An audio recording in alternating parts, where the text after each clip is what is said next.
janganlah mencuri, apalagi korupsi. Karena harta tak akan dibawa mati. Apa gunanya hidup bahagia bergelimang harta jika hasil dari menipu manusia?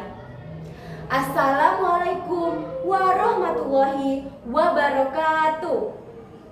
Halo semuanya, halo teman-teman. Perkenalkan, saya siswi dari SMP Negeri 9 Kota Tangerang yang bernama Az-Zahra Nur Aini. Pada kesempatan kali ini, saya akan membawakan cerita yang berjudul Si Kancil Cerdik dan Pohon Kejujuran. Tanpa berlama-lama lagi, mari kita masuk ke ceritanya. Simak baik-baik ya teman-teman.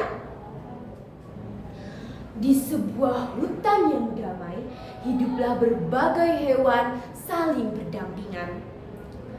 Mereka memiliki satu pohon kebanggaan, yaitu pohon kejujuran. Kenapa dikatakan pohon kejujuran ya teman-teman? Karena pohon itu hanya berbuah sekali dalam setahun. Dan kalian tahu apa?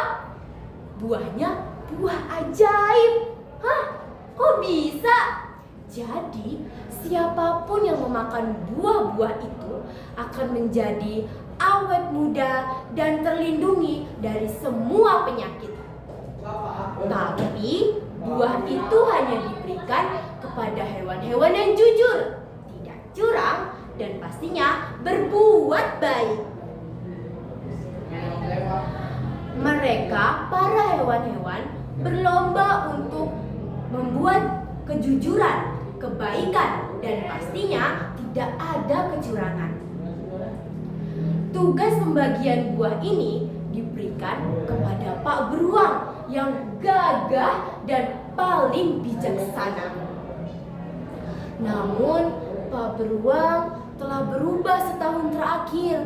Dia seperti menyembunyikan sesuatu. Kami juga tidak tahu apa itu. Akhirnya, Kancil pun memutuskan untuk mencari tahu apa yang sebenarnya terjadi.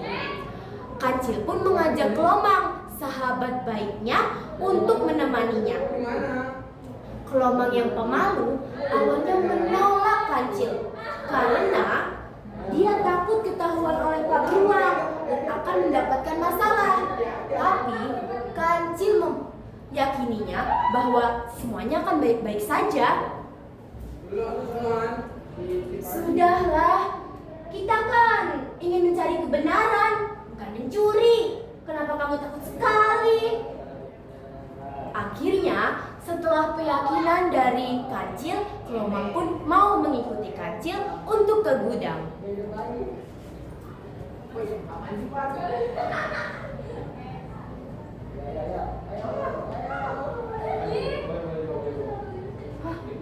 Kemana Pak Beruang ya? Kok kosong gudangnya? Tidak dikunci lagi. Aneh sekali. Biasanya Pak Beruang yang paling semangat untuk mengunci gudang. Kok nggak ada yang mau sih? Akhirnya Kancil pun melihat apa yang ada di gudang. Ternyata dia menemukan sekeranjang penuh buah kejujuran segar.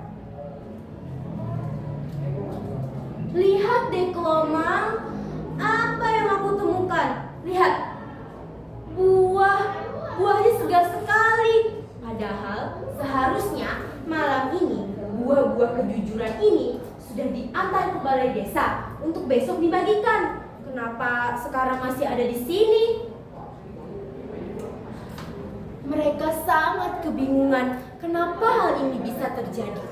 Di tengah kebingungan mereka, Kelomang mendengar langkah kaki Pak Beruang. Akhirnya, karena takut tertangkap, Kelomang pun mengajak Kancil untuk pergi dari sini. Kancil, ayo, sudahlah, ayo pergi. Sepertinya Pak Beruang sudah kembali. Aku sangat takut kita tertangkap. Ayo. Karena tak memiliki pilihan lain, akhirnya Kancil pun mengikuti saran dari Kelomang untuk pergi dari sana. Keesokan harinya, para hewan sudah sangat senang dan akhirnya mereka mengantri dengan tertib untuk mendapatkan buah kejujuran. Tapi di tengah sorak ria para hewan yang mendapatkan buah kejujuran, Kancil berdiri di antara mereka dan menghampiri Pak Beruang dengan keberanian. Hei Pak Beruang, saya dengar sebagian buah dari pohon kejujuran busuk, benar? Tapi sangat tidak masuk akal. Sebagian dari buahnya bahkan sampai 2 kali lipat yang busuk. Apa benar itu terjadi? Itu tidak pernah terjadi sebelumnya, Pak. Lalu sedikit sekali yang ingin dibagikan kepada kita. Benar, Kancil. Sebagian buahnya memang busuk. Bapak juga bingung kenapa begitu. Tapi tidak apa-apa. Buahnya cukup toh buat kita. Untungnya buah-buah ini cukup untuk kita semua. Benar kan? Tapi Kancil masih merasa sangat janggal dengan kejadian itu. Ia pun akhirnya ingin bertanya lagi. Namun tiba-tiba suara tupai mengheningkan segalanya. Bohong! Dia pasti berbohong. Aku melihat dia mengambil keranjang buah untuk dirinya sendiri. Apa benar Pak Beruang yang bijaksana mengkorupsi buah-buahan? Padahal ini untuk kami loh, Pak.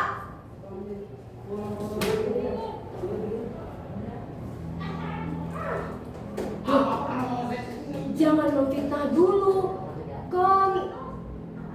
Ini semua belum tentu benar. Saya ini hewan yang paling bijaksana di sini. Tidak mungkin ada yang namanya mencuri. Tidak. Saya bukan yang begitu. Tapi ini apa, Pak? Lihat ini. Buahnya masih segar dan buah ini bukan yang untuk kami dapatkan kan? Ini pasti buah yang sudah Bapak ambil untuk Bapak sendiri. Tidak, buah ini Pak Beruang sudah tidak bisa lagi mengelak. Ia sangat bingung ingin mencari alasan apa. Akhirnya karena ia terpojok, ia pun memutuskan untuk meminta maaf kepada hewan-hewan di hutan tersebut yang mereka sudah berbisik. Lihat deh, Pak Beruang yang katanya bijaksana, masa mencuri hak kita sih? Seharusnya kan itu buat kita. Akhirnya Pak Beruang pun berdiri lesu dengan wajah yang sangat pucat. Maaf teman-teman semuanya. Saya harap kejadian ini tidak pernah kembali terjadi. Saya hanya hilaf. Saya pikir tidak akan yang tahu. Jadi saya ambil sebagian untuk diri saya. Saya akan bertanggung jawab atas semuanya.